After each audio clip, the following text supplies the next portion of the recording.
Hi, everyone. My name is Tanya Hertz, and I'm the director of the Regional Entrepreneurship Center, the Rec Innovation Lab at San Diego Miramar College. And I'd like to thank our partners at this time and give a special thanks to SDSU's Lavin Center, the SDSU Zip Launchpad. We'd like to thank the California Entrepreneurship Educators Conference. Also like to thank Harness, the Brink SBDC at USD, San Diego Unified Schools. We'd also like to thank the School of Entrepreneurship and Technology, High Tech High, the Regional Advisory Committee, Alex Waters at the Jacobs Center, Connect All, 21IQ Labs, Startup Quest, Productified. I'd like to thank Course Key and Tech Coast Angels. Thank you to Village Up, City Heights Development Corporation, San Diego Angel Conference, Startup San Diego, SBDC, Score San Diego, We Are Kingdom, New Media Rights, San Diego Tech Hub, Origin 63, Ambrosio 15, OmniSync, Optima Office, Proven Recruiting, Craft Leadership, GS&L Consulting. Thank you to all of our partners. We couldn't do what we do without you. Thank you. So that was a lot of people. It was a mouthful there. Thanks for sharing that, Stephen. With that, I think we have most of the people who are coming found their way over. A few may still be coming, but I think we're good enough to get going. So let me start by Madison and Liesel. Do you have any slides that you wanted to share, or it's set up so you can do that? We're just gonna talk because we need slides. Okay, yeah, that's great. That's wonderful. That's wonderful. So then, what I'm going to ask them from the audience is if just to keep the bandwidth down, I think we'll keep our videos and our mics turned off until until and unless you have a question and would like to join in on the conversation. And then just remember to unmute yourself and turn your videos on so that we can see your beautiful faces. And that way we shouldn't have any tech issues from there. So let me just introduce really quickly Madison and Liesel. They've been working, both of them, two amazing female entrepreneurs, have been working with the REC for quite some time now, and we've done workshops before, and they've judged pitch competitions, and they have really been integral in helping helping us to get the REC up and running. And so for that, we're very, very, very grateful. And today, when we were talking about what we wanted to do next for a workshop, just with the climate, the current political climate, and just everything that's been going on in the world, I thought this is the perfect time to really talk about some of the challenges that we face as female entrepreneurs. Now, if you're a man here who's watching this workshop, you're very welcome. This is just gives you that perspective from the other side, and so everyone is welcome here. But yeah, I think this is going to be a particularly relevant, salient topic right now. So welcome, Madison. Welcome, Liesel. Do you want to tell us a little bit about yourself and your background? Mm-hmm. Of course. So I'll start and then I'll have Liesel begin. And I just want to talk about the importance of this conversation before we begin as well. Just right before this conversation, about an hour before I jumped on, a female founder, friend of mine, she's a woman of color, has been having a lot of difficulties fundraising, was texting me lamenting about how horrible the process is, that she was crying, that it's so unfair. And I think that this is a very important time, to really be stepping back and talking. And Liesel and I are going to be very, very transparent with the problems we've had, what we think is, some good ways of getting around it. But it is a very salient topic, like you were saying, right, Tanya? Because it is something that is so impactful, with less than 1% of female founders getting funded, even less usually for folks of color. So with that being said, my name is Madison Campbell. I grew up in Pittsburgh, Pennsylvania, so was not a West Coaster until recently, although as of next month, I'm actually moving to Nevada. So I know, very weird, but good for corporations, very good for taxes versus California. And so, I really fell in love with being over here in the West Coast. I grew up as a ballet dancer. I thought I wanted to be in entertainment for my entire life, and always had that drive of, not letting rejections get me down, which I think is something that constantly in the entertainment industry. You're going in and being judged, and people are kind of lamenting over your appearance and all this kind of things. It actually is not necessarily about your talent, but it's about all these exterior factors. And, you know, I left the entertainment world, both from an injury that I got into, but also this realization that there is something bigger out there that I could be a part of in terms of making change, and wanting to be part of that movement. And also, the thing I love about startups and science and the mixture of both, which is I spent time in academia and science, and now I'm in startups, you know, mixing science and startups, is the notion that if you do work really hard, objectively speaking, you can go far, right? Objectively speaking, like if you're Elon Musk and you create this amazing battery and you can create this electric car, objectively, like you can go far. Versus there are a lot of industries in the world in which no matter how hard you work, there are other things that are at play in terms of making that move forward. And of course, I think, you know, why this conversation is so important to me too is bringing back to how I felt in the entertainment world, which was no matter how hard I worked, no matter how hard I tried, that there was someone who might have some judgment about me that could say, oh no, we don't want you to get this part, or we don't want you to move forward, is kind of what female founders have to go through in getting funding. Is it impossible? No. And Liesel and I are kind of good indicators of working extremely hard against all odds in order to get funding. But it is one of those weird things about running a company that you have to work 10 times harder than kind of, you know, the other gender, unfortunately, hi men, you know, but you know, you do have to work kind of 10 times harder to get that initial funding and to continue to move forward with your company. But without further ado, Lisa, would you like to give an introduction to yourself? Yeah, hi everyone. My name is Liesel, and I am the Chief Technology Officer at Lita Health. By way of background, I'm going to backtrack a little bit and go right back to where I was born and raised, which is the other side of the world in Kathmandu, Nepal, which is a very small country for those of you that don't know, right between China and India. So I came here back in 2014, but before I came here, had a very humble beginning back home. Was always into like math, science, all sorts of really nerdy things, basically.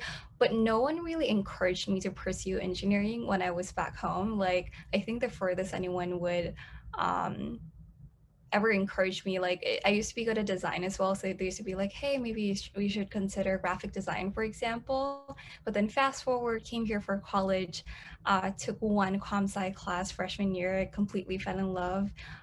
So I decided to go into engineering.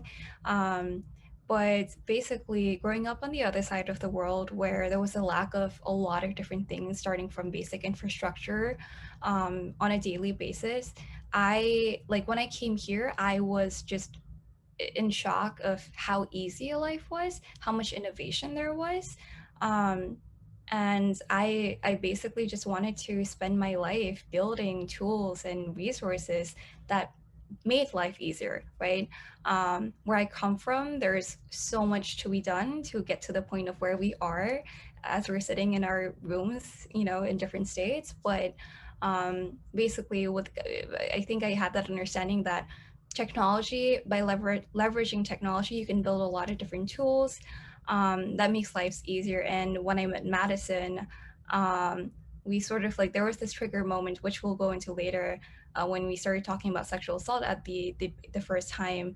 But basically, looking at different fields and really finding, okay, how can you use the same technology that they've used in like 10 other fields to make this part easier, right? And I feel like I'm rambling, but Madison, do you want to do we should we start about just talking about our company for a bit?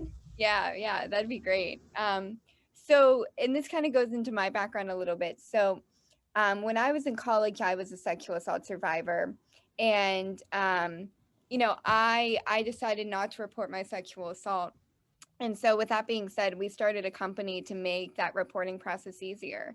So, I'll have Liesel go into the technology, but the broad strokes, mission of everything we're doing is to, create a better, more survivor-centric way of getting holistic care after sexual assault. So both in the reporting, evidence collection, and healthcare that survivors need, as well as mental health. Those are the things that we're super interested. And Liesel, you want to kind of go into some of the technology? Yeah, essentially what exists, so we were like, okay, if you're sexually assaulted in this country, what are your options? What are your choices?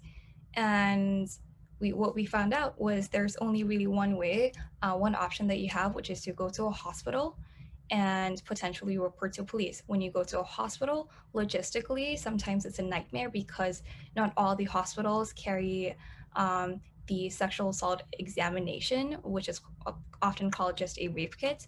And usually a forensically trained nurse does these examinations. However, throughout the entire country, there's a huge shortage of sexual assault nurse examiners. There's less than 0.03% of nurses who are actually forensically trained for this work. So you might be in a large city. I live in New York City, for example, or you might be somewhere in California, let's say, and you might be driving for hours going to hospitals trying to get the service and be turned away because they don't have it. So logistically speaking, it's a nightmare. Fast forward, you get to a hospital, you might still be waiting in the ER for a very long period of time. And in that moment, you cannot use the bathroom, you cannot drink anything, and you're most likely still in the clothes that you were assaulted in. And then fast forward to the entire process, it's like 4 to 6 hours long, a process that was designed and built in the 1950s and hasn't really been updated ever since. The entire process, which starts with this box, the rape kit, is really paper to pen, and it's like 50 different pages of like paper. And because this process again like touches on the medical and legal side of things, chain of custody is incredibly important. But again, chain of custody is being maintained in the current process by people that are present there and paper to pen again. And even after, oftentimes the process is re-traumatizing. You're being asked all these different questions, plucked and prodded, and your body essentially is treated like a crime scene. Um, you go through that entire process. For those who make it to the hospital, which is right now statistically 23% of survivors, your kid then potentially would sit in a police evidence shelf for years and years on end. There's currently over 200,000 kids backlogged, dating all the way back to 1980s. So that's the current process. And what we essentially wanted to do was build a different process, a different system, specifically for those who never make it to the hospital, the 77% who might be scared, too traumatized, too afraid to take that initial step, and really use technology to bridge some of those gaps. Telehealth is a huge thing right now. Everyone has a phone. Most people have a phone, right? It's not difficult. It's not like this can be done, right? So that's what we came in thinking, and essentially we built a at-home kit that can be used in the privacy or comfort of wherever your safe space is, whether that's your home, a bathroom, your college dorm room. And we're also building technology alongside it. So we've built an application that essentially acts as a documentation and guidance platform. And we're also adding in telehealth features such as having the ability to opt in and talk to a sexual assault nurse examiner who can guide you throughout the process without having to physically drive around, or for a reference, in places like Alaska, in remote areas, you might have to get on a plane to get to the nearest hospital, right? I'm sorry, that was like a long, No, of I, things. I actually, I appreciate you giving that kind of a background. I had no idea how antiquated this process was, and how seemingly just re-traumatizing this must be for so many women. And it's shocking. It's shocking. And just on that note, just to let everybody know, I'm going to be sharing some links here in the chat in just a moment in case anybody needs any support services, access to talk to anybody. We'll be putting those here in the chat, so look for those. But yeah, that was a pretty shocking for those of us who aren't familiar with the process. So thank you. And with that being said, dealing with, as I'm sure some of you have like either begun to or thought about fundraising is difficult for a normal company. Fundraising is even more difficult when you run a company like this. So not only did we kind of come to the battlegrounds as two women, one woman of color who was also an immigrant, so the odds were not in our favor, but then we were also running a sexual assault company. And I remember something that one of our earliest investors, told us was basically like, you have to go pitch to folks that might have back in, the olden days had instance of themselves, right? Like if, primarily the venture capital world is run by older white guys, and if you're only pitching to older white guys, what is your, likelihood that sometime in the 70s, they might've not been so great, they might've had their own sexual assault, sexual harassment, because I mean, you used to be able to slap a girl on their ass and it was no problem, right? Like that was something that used to happen. And so, part of the problem with fundraising for us too is that we had to not only fight this horrible gender stereotype, but fight against people's preconceived notions around gender-based violence, which is a huge, big thing. I always remember, so my background, I've been in business. I've done a lot of different things, like a lot of entrepreneurs. But for a number of years, I was a pilot, and I was working on getting my commercial pilot's license. And I always remember when I had my mom's husband at the time. He was very kind of old school way of thinking, and he kept saying, well, I don't know why you want to be a pilot. Why don't you look at doing something like a flight attendant? That's a great career for a woman. And then but then he said one thing to me that kind of I'll never forget. He said, but I can see, like, I don't think I'd be afraid flying with a woman pilot, because you need to be 10 times as good as any man out there to get into that seat. So I think by the time you get into that left seat, it'll be fine. And yeah, and I think a lot of women are dealing with that. When you're talking about raising money, you have to be 10 times as good in order to get to that same place. Exactly.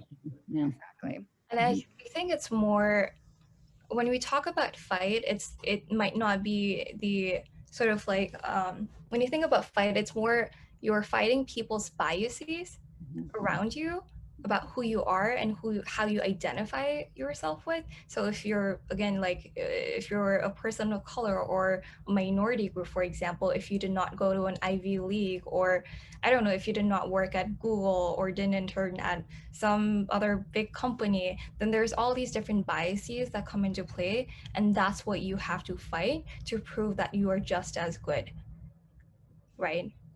Right. So with that being said, I think talking a little bit about our fundraising journey and kind of what we went through, and now having been 2 years into it, what I would do again and what I wouldn't do again is, let me start there. And then I would really love to open it up to questions and like, what are you guys going through and how can we help and give advice? So for us, when we initially started, the first thing that we did was apply to accelerators. We did apply to Y Combinator. We got denied from Y Combinator. And then we applied for Alchemist Accelerator and we got accepted to Alchemist Accelerator. And I love those guys. They're really, really great people. So, I really think one of the biggest things, the first big thing, if you don't have any background in fundraising, any network, which Liesel and I had no network, no fundraising, no anything like that, is to really think about a good accelerator, right? And I'm talking about an accelerator that will take some of your equity, so not necessarily an equity-free accelerator, but take some of your equity so they're along for the ride, and also provide a level of investment. And so with that level of investment, you do get some initial capital to begin your raise. And usually at that point too, because you're getting some capital in, you can then start off your investment process not from zero. Getting that first check is really difficult. When you have an accelerator kind of behind you with that first check, it makes it a little bit easier, not completely easier, but a little bit easier, because they're beginning those conversations on terms. And you're trying to figure out, okay, what terms am I going to set, which is also a really big thing. I've seen a horrible amount of first-time founders, both female and male, get kind of screwed in first terms because they were the ones setting them, or their first investor who was taking advantage of them set them. So for instance, for our first investor, they set the terms at a $6 million pre-money safe with a 15% discount, which is great terms. And you should always do pre-money versus post-money. It's more founder friendly. And so that's something that was super great for us, is starting off with that accelerator, because it started off with giving us the terms that we could then take those terms moving forward. Tanya, I know you have something. I was just going to say, excellent advice. Where I see a lot of founders getting themselves into trouble is actually coming up with their first valuation of their business, understanding the difference between pre and post money valuations and what a huge impact that can make on the equity that you're giving up and that you're left with. And so I'd love to hear just how you determined that initial valuation of the business, to what extent the incubator helped you with that, and any advice you have for founders who are who are getting to the point where they are going to be raising funds and coming up with value stuff. So, like I was kind of saying, so we had no idea about post-money, pre-money, where to value ourselves or anything like that. If you would have asked me 2 years ago when I was starting this company, what is a safe, I would not have known. And to this day, I kind of know. And I'm like, I'm very bad at explaining it. I'm like, I understand it's a, for future equity, and you're not selling it now, you're selling it later. And then there's all these very specific terms and things like that. But that was that was something that I just didn't really know. Right. And so that is kind of why I came into this with, okay, I acknowledge I don't know where to value ourselves. Let's have an accelerator hopefully come in and help us value ourselves a little bit better. And that's kind of where we came in at that, $6 million pre-money safe. And that's what I'm seeing is kind of a normal value for a pre-seed company or an angel. It can be much lower. I've seen 2 to 4 million. But anywhere above 4 to 8 million as a pre-money, that is a really, really good valuation to start with. Mm-hmm. Tanya, I don't know how you feel about that, but I feel like now that I've seen a bunch of deals go through, that's kind of looks like the best value. So that is a good valuation. So what I always love to rely on data and looking at what other startups have raised and what other companies have been valued at. And so when you look at the data, you can see what the average pre-money startup is valued at. And I have the actual numbers, but I believe it's 2 to 6 is on average. But I'll double check and get you the actual numbers. But that's a great. Yeah, that's a great valuation. It's a great valuation. 6 million is on the higher end. For sure. It's on the higher end. And then I don't know if you guys have been seeing this too, but because of Y Combinator, it's been pushing up valuations for pre-money companies. And so pre-seed investors have to be much more competitive. As a pre-seed company, which I assume most of you are in a very, very, very, very good space right now to raise at least at a 6 million. I am seeing crazy term sheets go around with my friends from 10 to 15 to 20 million dollar saves for pre-product, pre-revenue. I just have a pitch deck. And so there, with the economy kind of being what it is right now, it is an incredibly, incredibly good time to raise. I have never seen as good of a time in history. And I'm so glad that you said that. A lot of times I get people who are coming in and they think oh, I don't even have a product. I don't even have a, hopefully you have at least a prototype, even if it's a non-functional prototype. But even without that, we're seeing so many higher pre-money valuations than we've ever seen before. So agreed, 100%. Yeah, I wish I would have raised,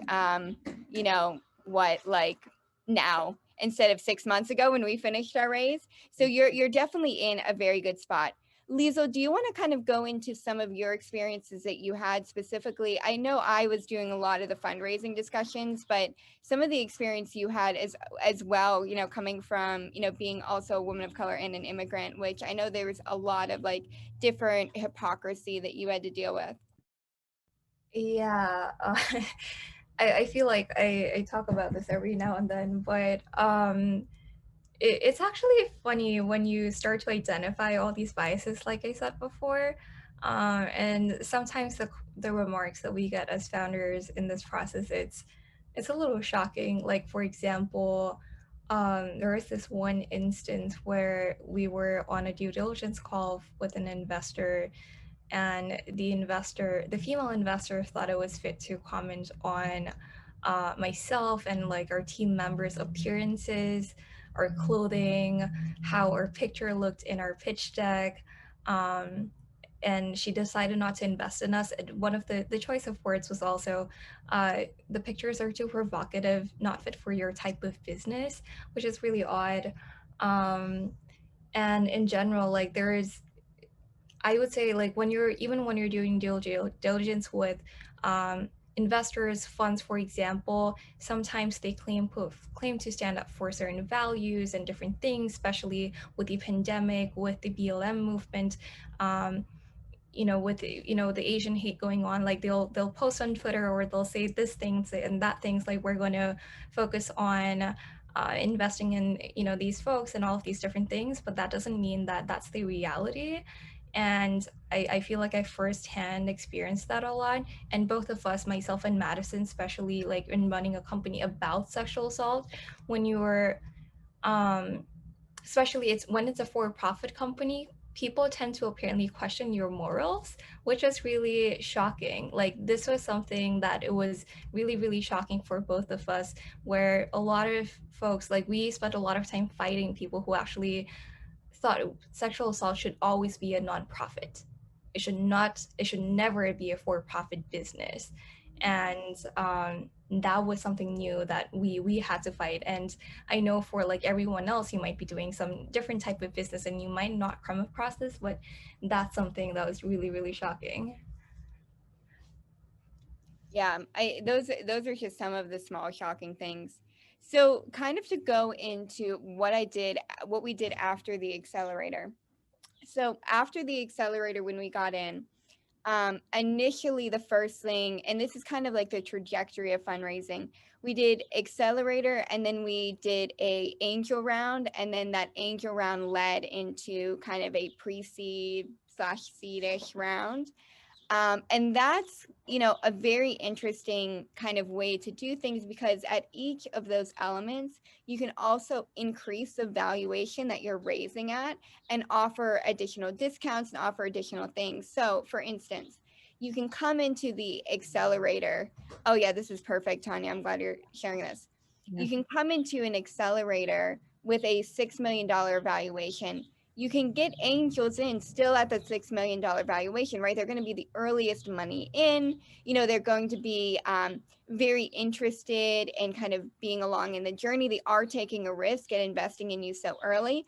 But by the pre-seed, you can then increase the valuation as well. And so at each of those points, and I've also seen folks that have gone from accelerator to angel to pre-seed, all with different valuations increasing every time. Those are different things, and you can actually stack safes at different valuations. And so, that's kind of how I've seen the roadmap. Tanya, I would love for you to describe a little bit what you're showing here. This is an amazing, thing. Yeah. So yeah, absolutely. What this is oh, sorry, my video is not on. So what we're looking at here is this is data from over 5,000 startups over the last I think 2 to 3 years, and looking at the valuation of their businesses, the typical raise, and where they were in their the maturity of the business when they raised that amount. So pre-seed, this is typically we're raising the money from friends, family, fools, right? The 3 Fs.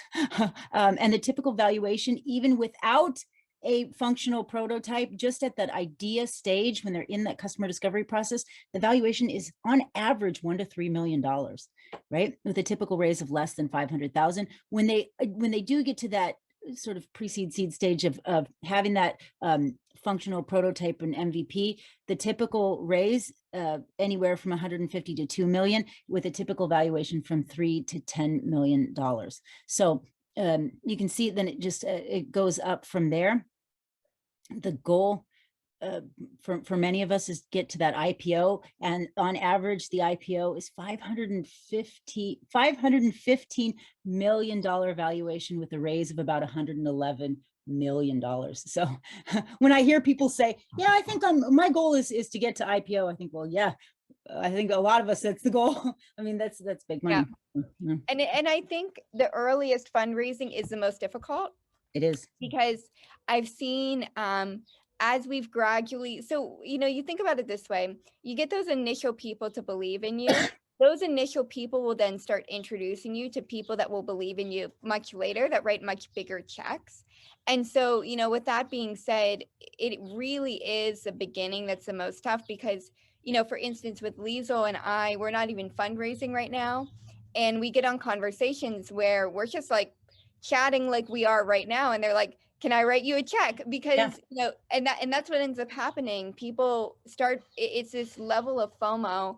And I wish it was not the case. I wish that, like, this fear of missing out and getting in on good on the deal, was not the case, but it unfortunately is the case. And so, whether or not you're administering the FOMO, so you're kind of, creating it by being like, oh, so many people want to invest in me, or like, the round's almost closed. There's a bunch of ways to kind of do that. And basically telling to investors, hey, you better hurry up, or, this deal is going to be done. But, getting that initial check-in is oftentimes the hardest. Once you get that in, as long as you're doing well with the company, I believe, getting to the different series is actually decently easy, right? Or at least getting interest.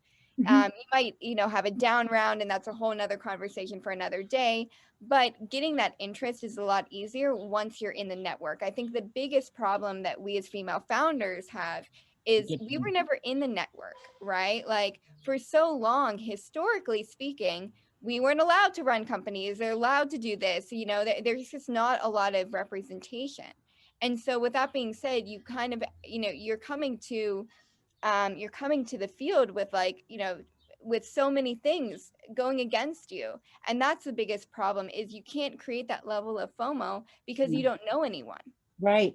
Now, what about, so I know here in San Diego, I feel like we're lucky because we have people like Sylvia Ma, Misty Rusk, and we have, we have a lot of angel investors that are looking for females to invest in. And so I don't know if you've experienced the same thing in other places, or if that's just a San Diego phenomenon that this is happening now, or I don't know. I mean, there's definitely a lot of female investors, I would say, in major metropolitan areas, like whether it's LA, San Diego, San Francisco, New York.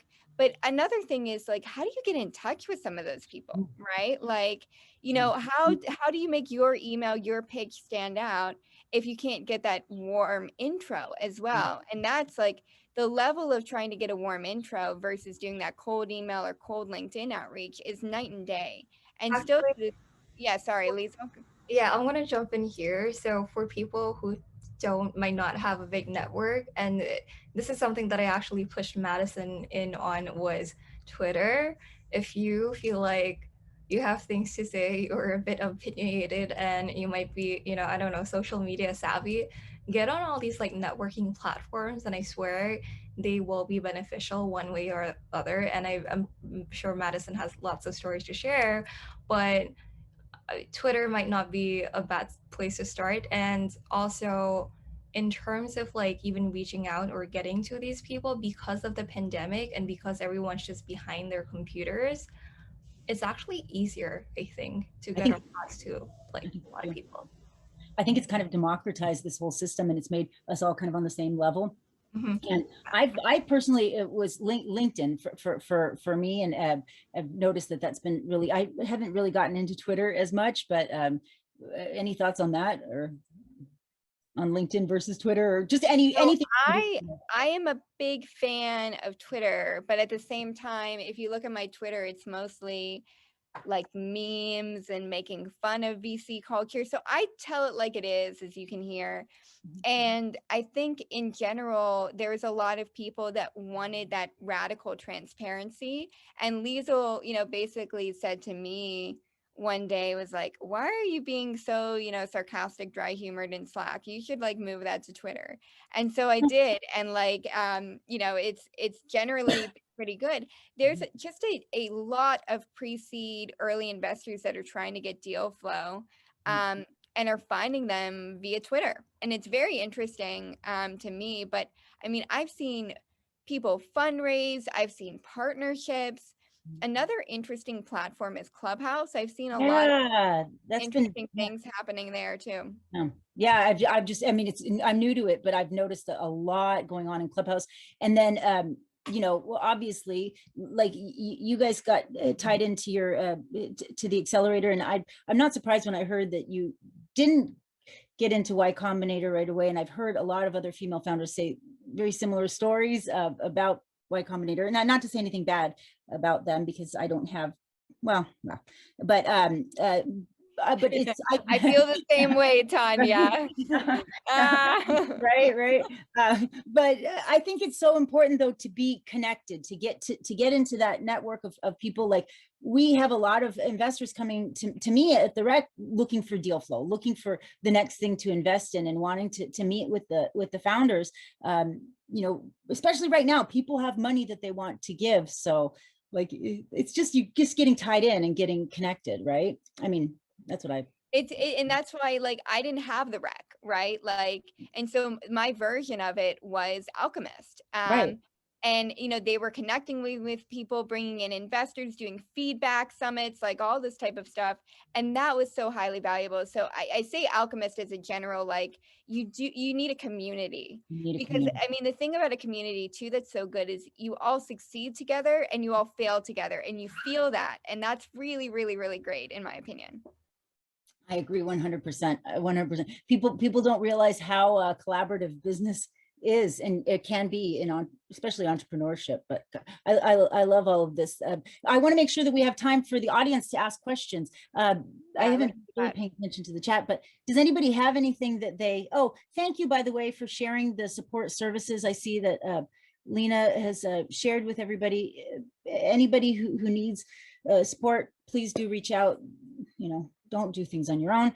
Questions from the audience or comments. I was just going to say, sorry, it's a little jumbled in the chat, but the Canvas shell is kind of how we're doing our support services right now. So if you need to get in touch with mental health department, or they're doing a lot in general, if you don't really want to reach out, they're doing a lot this month to bring awareness for Sexual Assault Awareness Month. And so if you just want to be in the know, then you can always join the Canvas shell. Wonderful. And that link to the Canvas shell is in the chat. Amazing. Yeah, I would love to jump in and talk about, anything that you guys might be facing, any problems, answer any questions, give advice, kind of do some case studies too. Liesel and I are happy to, talk about any of our experiences. So I have a question here from Stephen, who says, as a man, what do you think would be the good, I get this a lot, like people want to be allies, right? So what do you think the first steps are to be a good ally and not come across as, So I'm going to answer this in terms of just startups in general, and not in terms of like the sexual assault stuff, because I think that could be a whole other conversation.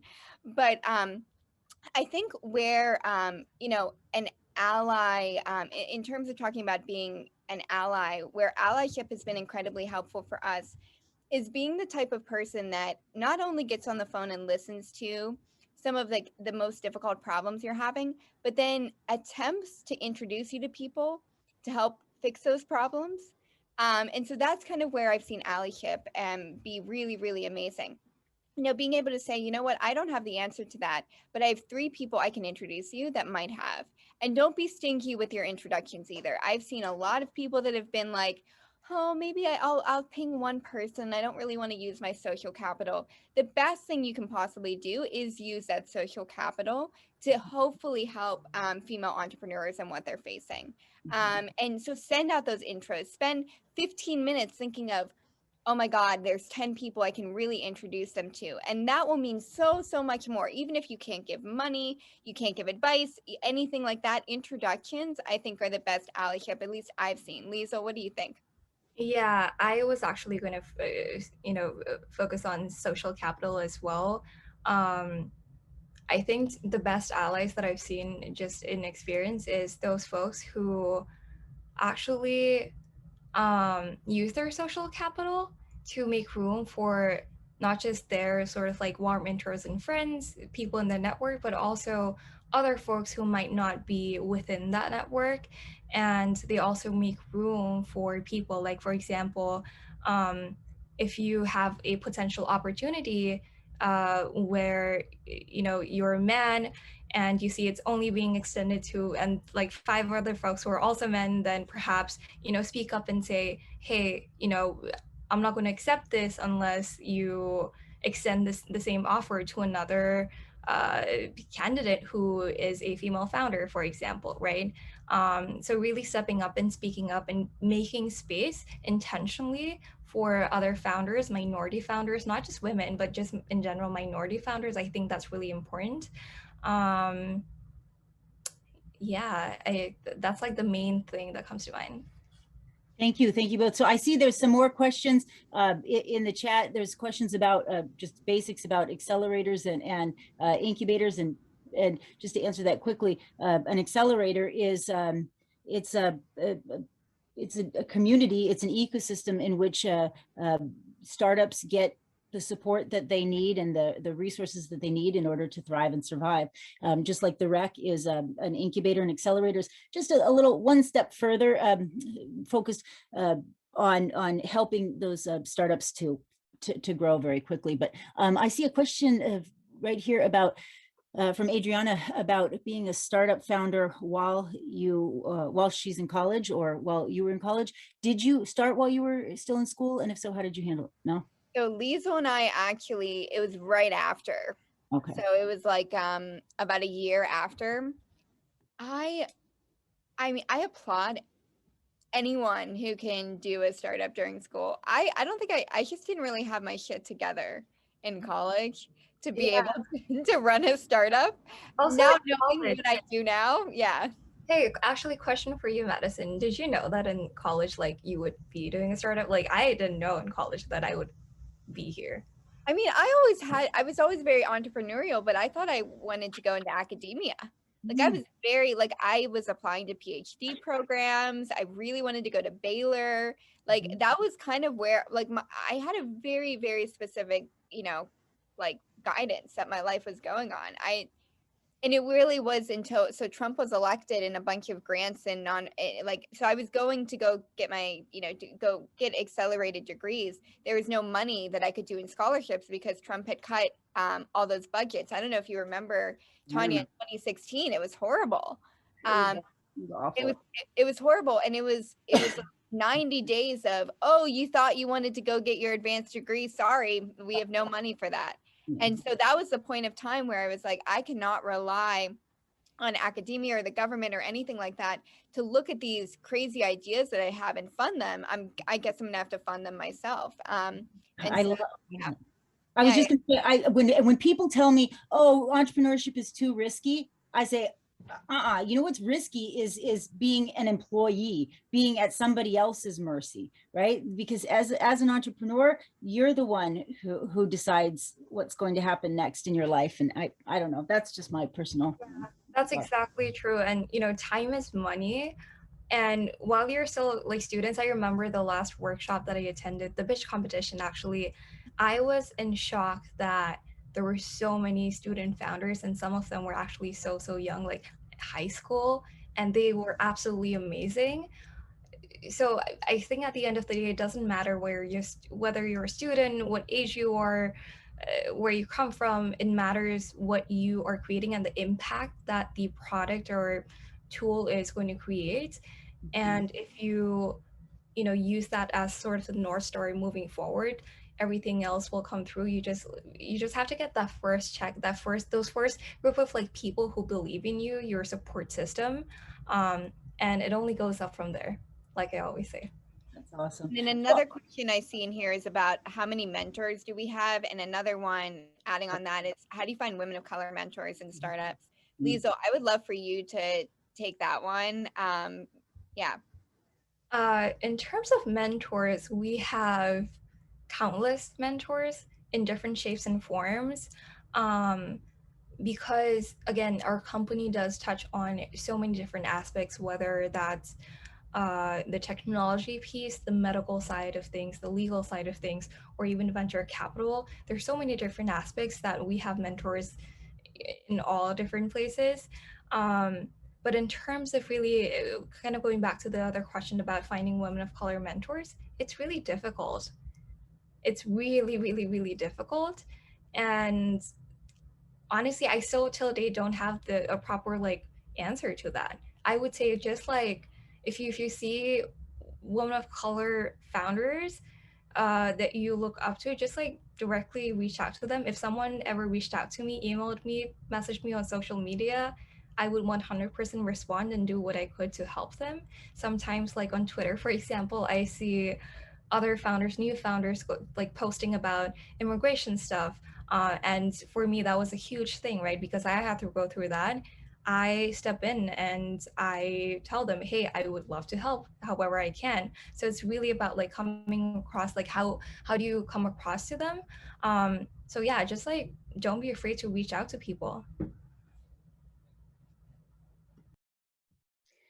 So I see that we have a couple more questions. I just want to make sure we're almost out of time, but let's answer this question about gaining confidence. Do you have any recommendations for those female entrepreneurs out there who feel like they might be a little bit lacking in confidence, what they can do to really feel brave in embarking on this journey? So I want you to handle that, because I think I came in here with so much confidence, and now I feel like you also have that level of confidence. So what made you change? Because when I met you for the first time, you were so shy. So shy. Yeah, I'm still a very big introvert, and I like operating in the background, very like backstage as a person. That's why I'm an engineer. But I don't know if this is politically correct to say, but I'm just going to say it. I remember like Madison telling me, think like a white man. And that honestly helps. Even for example, like little things, going back to whether you're responding to an email, cutting out words like please get back to me, or this or that, cutting out little things and just like stating things, because again, there's nothing wrong with that. That really helps. Yeah, I mean, the reason why I said that is because traditionally speaking in venture, you have a white guy who comes in and he has no deck, no nothing, and says it's $100 million who wants in, and they get it. And we're seeing that. And you kind of have to have that level of confidence where you have to think, okay, well, if there's this one group, that is doing that, you might as well just start acting like them. That's the only way we can play in this game, is if we compete at the same level. I love it. Fake it till you make it, I always say. And then one other thing that I've realized in life, confidence, nobody can tell if it's fake or if it's real. It seems the same to them. So if you pretend like you're confident, you are confident, right? And so I think great advice. Just it was funny, but great advice. So is there, so I want to make sure we're pretty much out of time, but both Madison and Liesel, is there anything you'd like to leave the audience with? I'll let you kind of take us out with any final thoughts for them to take with them as they go out and face this world of entrepreneurship. Yeah, I mean, I'm going to drop my personal Twitter in here. If you want to DM me, I'm very quick to respond. Also LinkedIn, there was that post, I'm on that LinkedIn post as well. I don't get back to LinkedIn as much as I do Twitter, because I'm always on Twitter. Like I said, that is kind of my my main getting into venture and things like that. So, please send me a DM if you're fundraising. I would love to not only hear your pitch, but hopefully introduce you. to some helpful investors, if I possibly can. And I'm sure same goes with Liesel. Yeah, same. Like, feel free to reach out about anything at all, and we'd be happy at any point to give you advice, use our social capital, and make those intros for you. Wonderful. That's, I mean, you can't ask for anything more there, right?